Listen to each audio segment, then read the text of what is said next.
Hi mga kawawmat! In this video, we will solve systems of linear equations into variables by substitution method.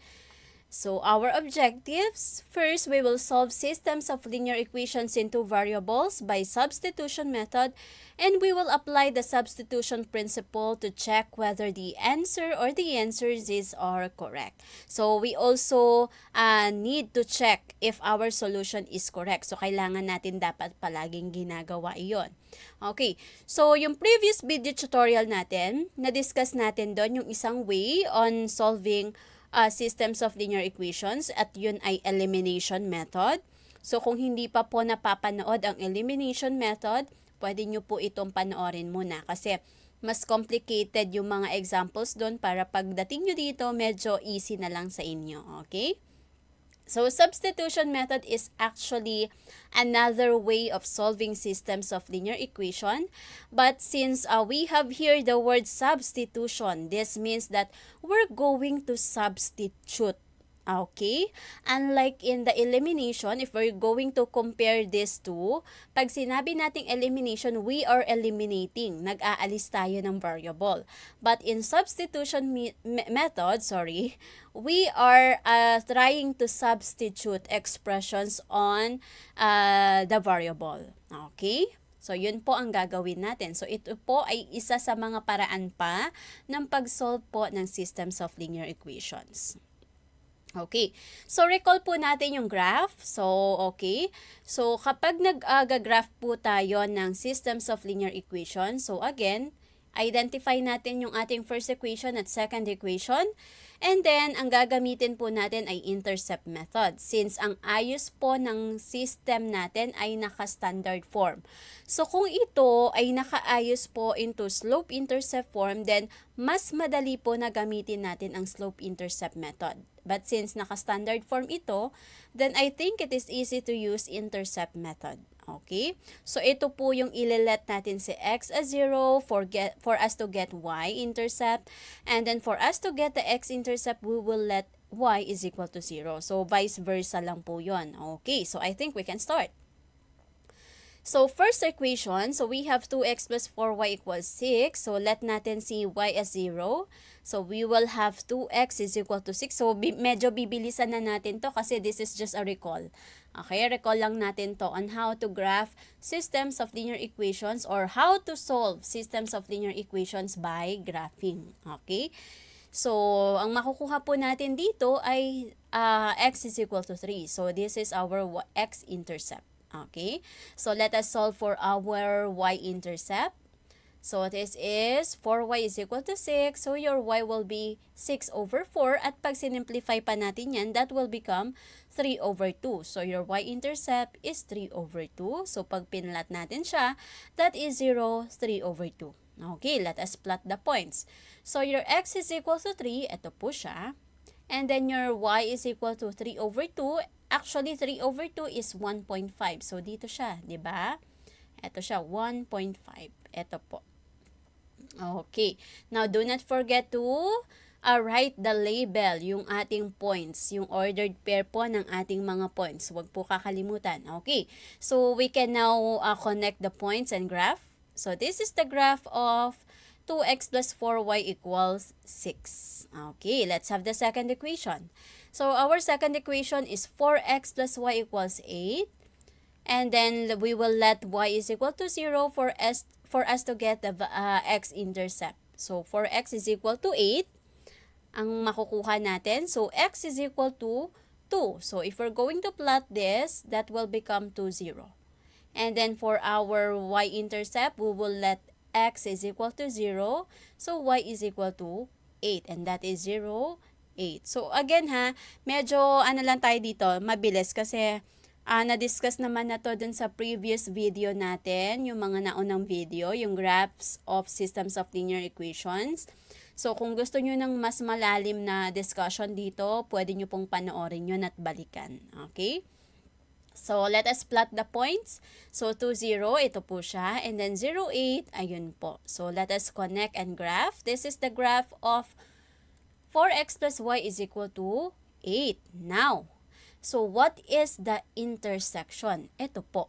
Okay, so this is the point of intersection and this is the solution. Okay, so as you can see, we only have one solution. Alright, so we only have one solution.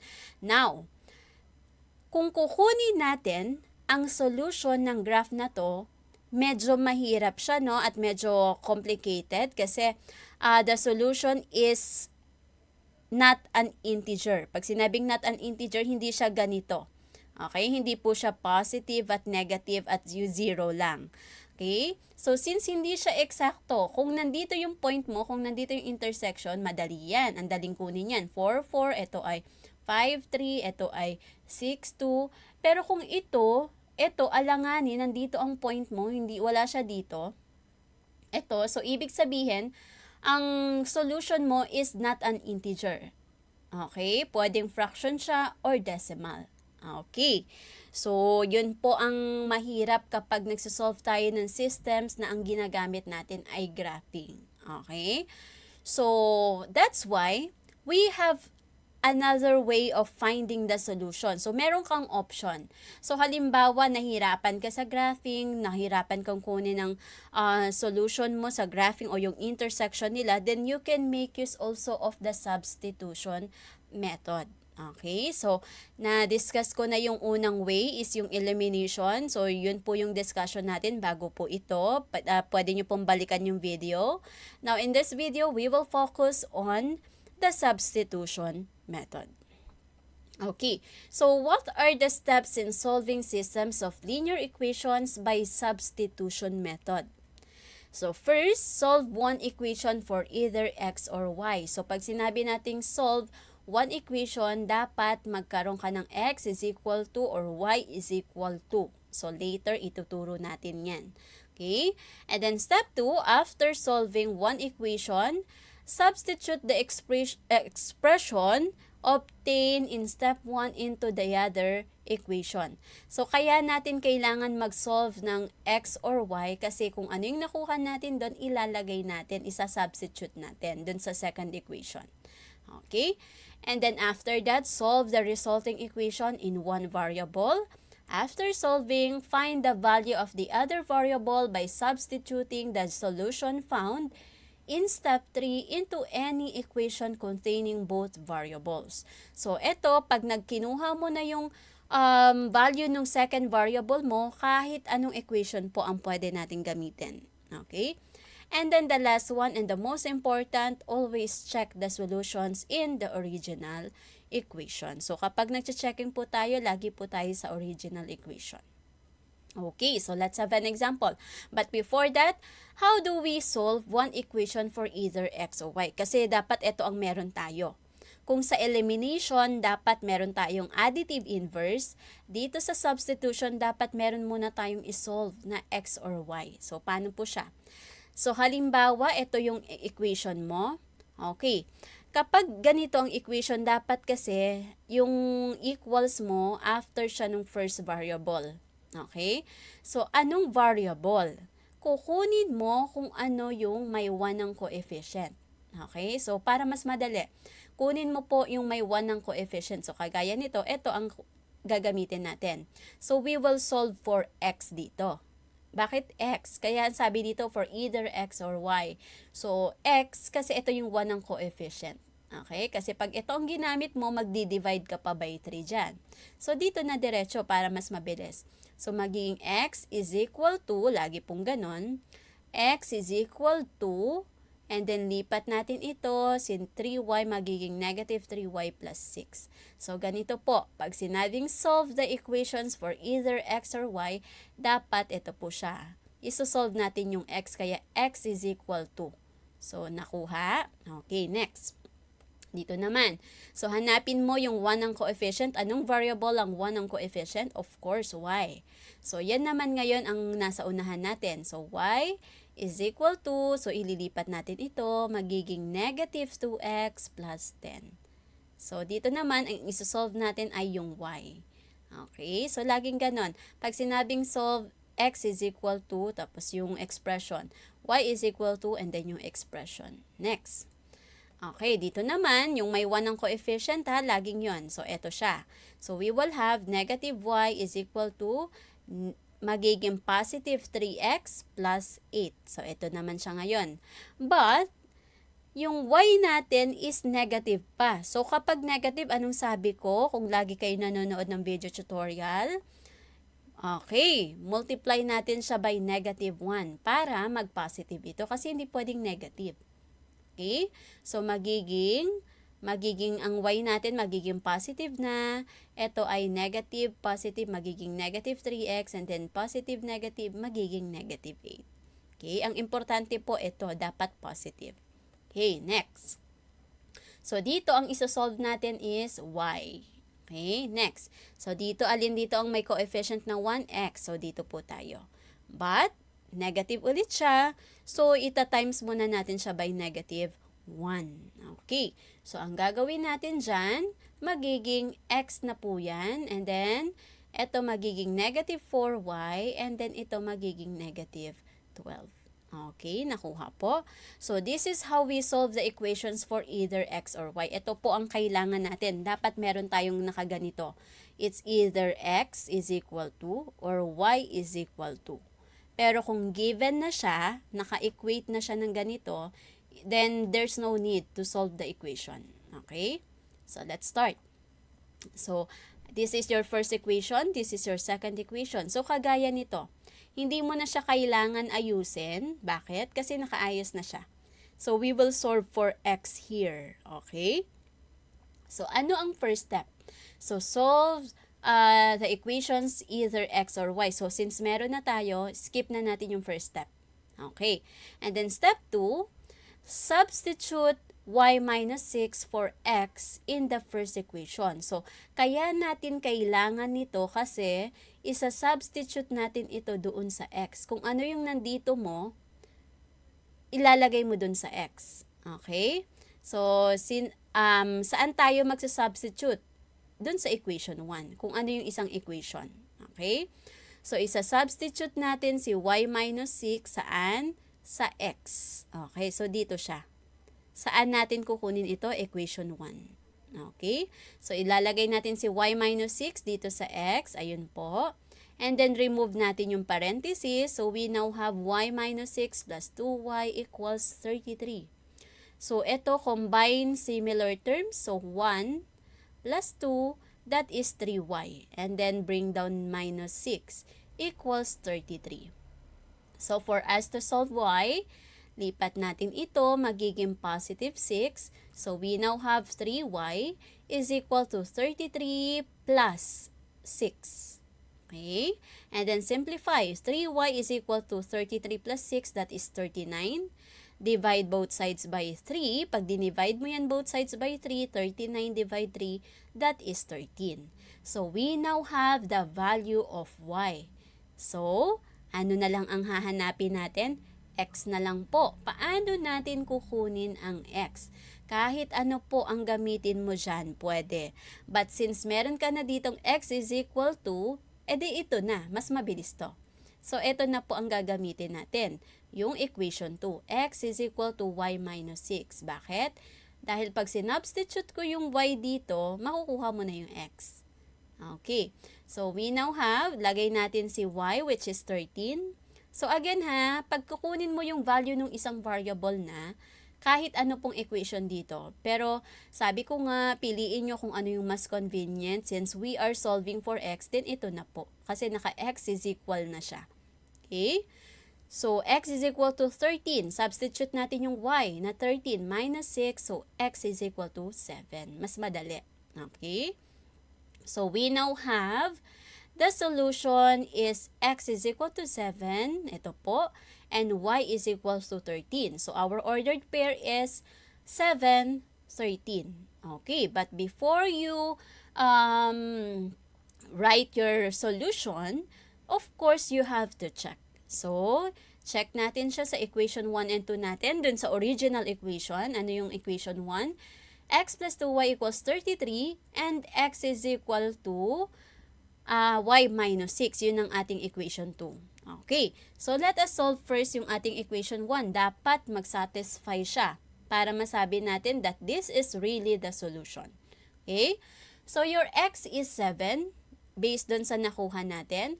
And then, your 2 times y. Your y is 13. So, 7, we will have 7. 2 times 13 is 26. So, 7 plus 26, that is 33, is equal to 33. Okay, so as you can see, they are equal. So, therefore, this is correct. It satisfies your first equation. What about your second equation? So, we will solve. So, x is equal to y minus 6. Yun yung ating equation 2.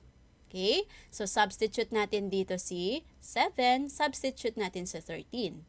Okay, so we will have 13 minus 7, that is 7. And they are equal. This is correct. Okay? So, it also satisfies your second equation. Therefore, since 7, 13 satisfies both equations, then 7, 13 is the solution to the system. Okay?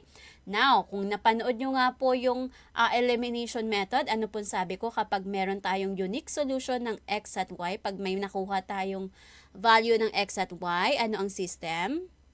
That system is consistent and the equations are independent. And we have one unique solution. So, the graph is intersecting. Okay. So, ganun po. Kapag meron po tayong nakuha na value ni x at ni y, malalaman natin that the system is consistent and independent. Okay. Another example. So, I have here x plus 3y equals negative 4 and y is equal to x minus 16. So, again, nakasolve na siya. Solve for y na tayo. So, wala na tayong aayusin. So, this is your equation 1. This is your equation 2. Okay. So, anong gagawin? Isa-substitute natin ito since y ito. Therefore, dito natin siya isa-substitute. So, kanina dun sa unang example, sinubstitute natin siya dun sa x kasi x yung nandito. But since this is y, so ilalagay naman natin to ngayon sa y. Okay, so copy your first equation. So, ito naman, ito, laging ang gagamitin natin ay yung isang equation, ha? So, x plus 3y equals negative 4. So, substitute natin yung x minus 16 kasi since y to, sa y natin siya ilalagay. Ayun po. So, we now have x plus, bakit 3x? 3 times x, 3x. And then 3 times negative 16, that is negative 48. Okay? 3 times negative 16, negative 48 is equal to negative 4. Okay, so we can combine similar terms. So, pareho itong x. So, 1 plus 3, that is 4x minus 48 is equal to negative 4. So, since we are solving for x here, so ipagsamahin natin yung parehong constant. So, combine natin yung parehong constant. So, lipat natin ito dito. So, magiging positive 48 na siya. Okay? Pwede kang gumamit ng APE or through yung transposition. Okay? So, 4x is equal to negative 4 plus 48. Magpa-plus na siya kasi tumawid na siya sa equal sign. Okay, yun yung lagi kong sinasabi sa mga students ko, no? Kapag ito yung palatandaan. Okay? So, we now have 4x is equal to negative 4 plus 48. That is 44. By dividing both sides by 4, pag dinivide mo yan both sides by 4, 4 divide 4, magiging 1 na lang. So, makakancel na si 4. 44 divided by 4, so you will have x is equal to 11. Okay, nakuha na natin yung value ni x. So, kunin natin yung value ni y. Since naka-y na to, yan na ang gamitin natin para ma-solve natin ang y. So, kunin natin si y is equal to x minus 16. But actually ulitin ko, pwede rin po ito. Kaya lang kasi, mas madali ito. Okay? So, substitute na natin si y is equal to, what is your x na nakuha mo dito? 11. So, 11 minus 16, so that is y is equal to negative 5. So, we now have the solution of x is equal to 11 and y is equal to negative 5. But of course, we will check. Okay? So, the solution is x is equal to 11 and y is equal to negative 5, or the ordered pair is 11, negative 5. So, ito ngayon ang solution natin. So, i-check natin siya using the original equation of equation 1 and 2. So, ano po yun? Ito po. So, let's have first the equation 1. X plus 3y is equal to negative 4. So, substitute natin si x. Ano yung x natin? 11. And then, ano yung y natin? Negative 5. Okay. So, substitute natin lahat. So, 11 plus 3 times negative 5, this is negative 15. So, 11 minus 15, that is negative 4, which is equal to the expression on the right side of the equation na negative 4 din. So, therefore, this satisfies your first equation. So, since true statement siya, therefore, the solution 11, negative 5 is true dun sa ating equation 1. How about equation 2? So, ito po yung equation 2 natin. Y is equal to x minus 16. So, substitute natin yung x at y. So, your y is negative 5, your x is 11. Okay. So, kung negative 5 na yung nasa left, dapat mag-negative 5 yung sa right. 11 minus 16, that is negative 5. So, again, it also satisfies your second equation since true ito. So, ibig sabihin, 11, negative 5 is also a solution of equation 2. So, tatandaan po na dapat, pag nag-check tayo, lagi po siyang mag-satisfy sa both equation, hindi lang po isa. Okay? So, since 11, negative 5 satisfies both equations, then 11, negative 5 is the solution to the system. Now, may nakuha tayong value ni x at ni y, so ibig sabihin meron siyang one unique solution. So kung meron siyang one solution, then we can say that the system is consistent and the equations are independent. So yun po palagi ang tatandaan. Pag may nakuha tayong x at y, alam kagad natin na consistent at independent siya. And it has one solution. So, therefore, the graph is intersecting. Let's have the third one. So, dito, this is your equation 1, this is your equation 2. But, wala tayong nakasolve pa na equation. So, sabi ko nga, hanap ka na ang coefficient ay 1. So, ibig sabihin, eto na. Ito na ang gamitin natin. So, magiging ano to, pag nire-write natin, kasi wala pa tayong nakasolve, di ba? Ang first step natin, solve the equation for either x or y. Wala pa. So, ayusin, kuha tayo, pili ka ng isang equation dyan, na kung saan ang coefficient, anong variable, ang may coefficient na 1. So, ito. So, itong equation ang isa-solve natin. So, magiging x is equal to yung negative 2y mo, lipat sa right, so magiging positive 2y. So, plus 6. Okay? And this will be your equation 3. So, nagkaroon ka ngayon ng equation 3. So, yung first two examples natin, nakaayos na siya. So, in this example, wala pa. So, isosolve mo muna. Gagawin mo yung first step. Okay. So, we will substitute now 2y minus 6. So, it should be 2y plus 6. Okay, so it should be 2y plus 6. Okay, sorry for the typo. Okay, so let us solve. So, we will be using equation 2. 3x minus 2y is equal to 12. So, substitute natin si 2y plus 6. So, we will have 3 times 2y plus 6. Bakit dito sa x natin siya nilagay? Kasi x po ito. Okay? So, 3 times 2y plus 6 minus 2y is equal to 12. Now, ita-times natin to, distributive. So, i-distribute natin. So, 3 times 2y, that is 6y. And then 3 times 6, that is 18, positive 18. Copy natin si minus 2y and then equals to 12. Okay, so combine similar terms. So 6 plus negative 2 or 6 minus 2, that is 4. So 4y. And then copy positive 18 and then 12. So we need to combine yung ating constant, parehong constant. So dapat nasa right side siya. So from positive 18, magiging negative 18. So ito na po. So 4y is equal to 12 minus 18. So, therefore, we will have 4y is equal to 12 minus 18, that is negative 6. And by dividing both sides by 4, so 4 divide 4, magiging 1 na lang yan. So, y na lang po. And then 6 divide 4 is equal to Ayan po, negative 3 over 2. Now, bakit naging 3 over 2 is 6 over 4 yun? Kasi po, pwede pa po siya i-lowest term. So, 6 over 4, that is 3 over 2. Why negative? Kasi different signs.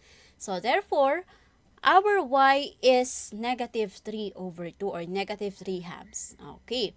Now, so we will solve for x. Since nakuha na natin si y, we will solve for x. So, pwede natin gamitin itong equation 3. So, yung equation 3 natin ay x is equal to 2y plus 6.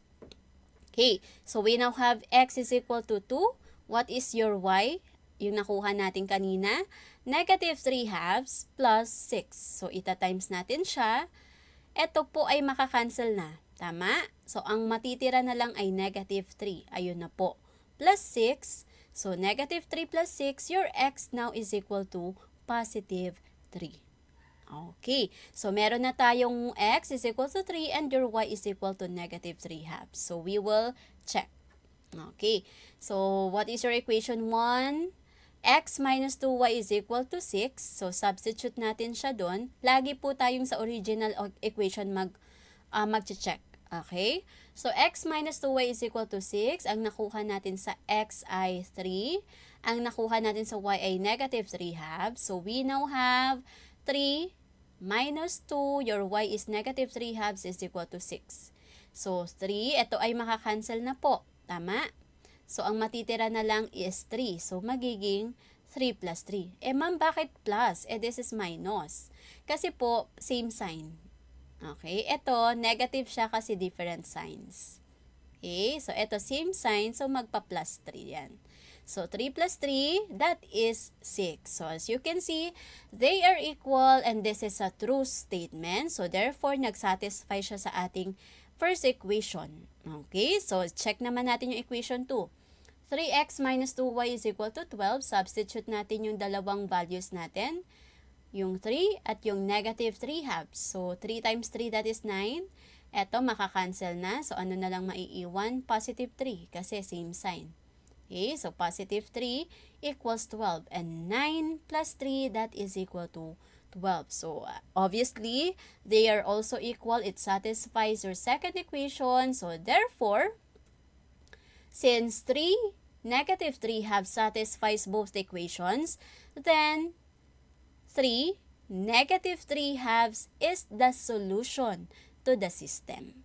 So, ito po ang solution niya. At yung lagi ko nga sinasabi, kung meron kang nakuha na value ni x at ni y, therefore, we can say that the system is consistent and independent. It has one solution and the graph is intersecting. Okay? Let's have the next example. So, I have here 3x plus y is equal to 2 and 3x plus y is equal to 4. So, again, wala na naman tayo ditong yung isusolve na x or y. So, since hanap tayo nung mayroon lang 1 ang coefficient, so ito na gagamitin ko. So, magiging y is equal to, lipat natin ito from positive, magiging negative 3x plus 2. Okay, so this will be our equation 3.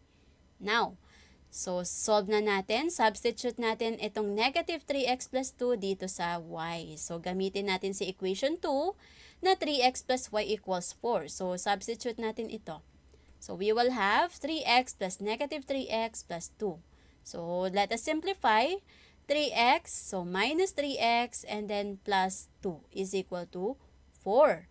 So, 3x minus 3x, this will be cancelled.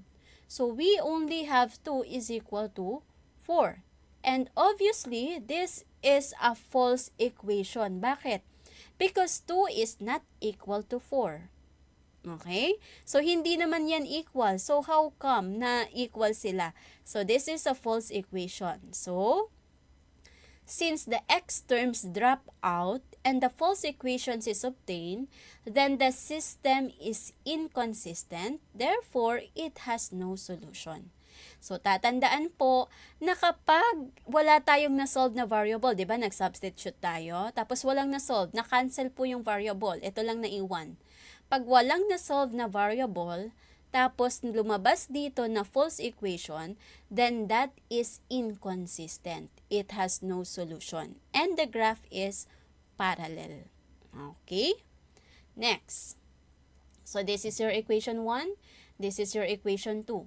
Okay, so wala ulit tayong isosolve. So, ito ang gagamitin ko kasi ito yung may coefficient na 1. So, magiging x is equal to negative 3y since malilipat siya doon. So, magiging negative from positive, negative. So, negative 3y plus 2. So, this will be our equation 3.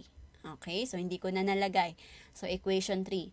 Now, isa-substitute na natin itong negative 3y plus 2 sa ating second equation, sa equation 2. So, 3x plus 9y is equal to 6. So, lagay natin sa x, kasi x ito. Lagay natin si negative 3y plus 2 plus 9y equals 6. So, as you can see, no, ang ginagawa natin ay nagsasubstitute tayo. Okay, that's why first step is you have to solve for either x or y. Okay? Kasi yun ang isa-substitute mo doon sa second equation mo. Kaya siya tinawag na substitution method. Okay. So now, let us simplify using distributive property o distribute natin. So 3 times negative 3, that is negative 9y. And then 3 times 2, that is 6. So bring down, bring down. Now, negative 9y, combining similar terms, plus 9y, this will be cancelled. So, ang may iwan na lang is 6 is equal to 6. So, as you can see, na-drop out yung ating y variable. Wala tayong nakuhang value ng y, but the resulting equation is a true equation.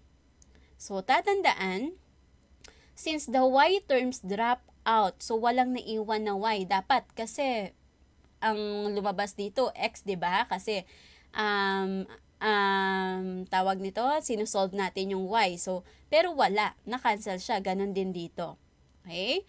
So, dapat ma-solve natin dito yung y. Kaya lang nag-cancel. So, ang naiwan ay 6 is equal to 6. And they are equal. So, this is a true equation. Now, since the y terms drop out and a true equation is obtained, then the system is consistent and the equations are dependent. So, it has infinitely many solutions. So, the graph of this system is coinciding. Okay? Now, what is the solution? Since infinite ang solution niya, its solution set is xy such that x is equal to negative 3y plus 2. Okay? So, tatandaan po, paano po natin malalaman using substitution and elimination na ang system mo ay consistent, independent, consistent, dependent, or inconsistent. So, ulitin ko, pag may nakuha kang value ni x at ni y, consistent, independent yon. So, the graph is intersecting. But like for example, kagaya nito, so, nung nag-solve ka, wala kang nakuha. Na-cancel siya. Wala kang nakuhang x. So, ibig sabihin, ang may iwan lang puro constant. At lumabas na false equation, then dito malalaman mo na agad na inconsistent siya. Okay? It has no solution and the graph is parallel. So, minsan, using substitution and elimination, nalalaman natin yan. Okay? And then dito naman, kapag ganun din, na-cancel, wala kang nakuhang x at y. Pero, through equation naman, 6 is equal to 6, then we can say that the system is consistent and dependent. Okay, so dependent siya. Ibig sabihin, it has infinitely many solutions and the graph is coinciding. So, this is how we write the solution set. Bakit siya solution set? Kasi marami pong solution. Pag dun sa intersecting yung mga previous examples natin kanina, solution lang po, 'di ba? Kasi isa lang, meron siyang unique solution. One solution lang po tayo doon. But since ito ay infinitely many, marami po. So, solution set. Kasi set, ang dami pong solution. Okay? So, this is how we write the solution set if your system is consistent and dependent. Okay? So, dun pa lang po malalaman natin kung anong klaseng system sila. Kahit nagsosolve tayo ng using substitution or elimination. So I hope you learned something. Thank you for watching this video. I hope you learned something. Don't forget to like, subscribe, and hit the bell button para updated kayo for more video tutorial. This is your guide in learning your math lesson, your Wow Math channel.